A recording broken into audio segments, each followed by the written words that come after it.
Мұхаммед, сиқырлы қораптың ішінде қандай зат деп ойлайсың? Қатты зат па, жұмсақ па? Қатты екен. Не зат деп ойлайсың?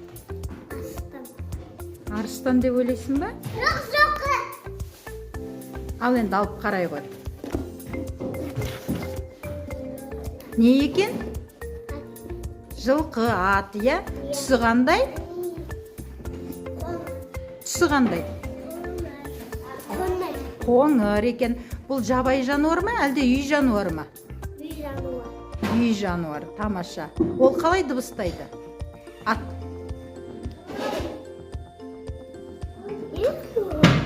Дұрыс. Қаттырақ айта ғой. Тамаша. Айбатыр, сиқырлы қораптың ішінде жұмсақ зат па, қатты зат па екен? Қатты екен, иә? Не деп ойлайсың?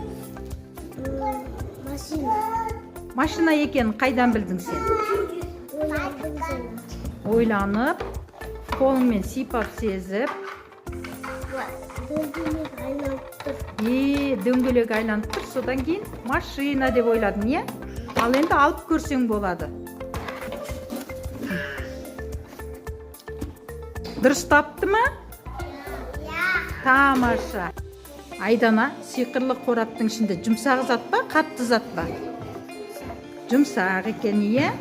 Не деп ойлайсың? Мысық? Кәне алып көрейік. Мысық екен, иә? Мысық үй жануары ма, әлде жабайы жануар ма? Үй жануар, дұрыс айтасың. Жанел, сиқырлы қораптың ішінде не зат деп ойлайсың? Қуыршақ, иә? Қазақша айтамыз.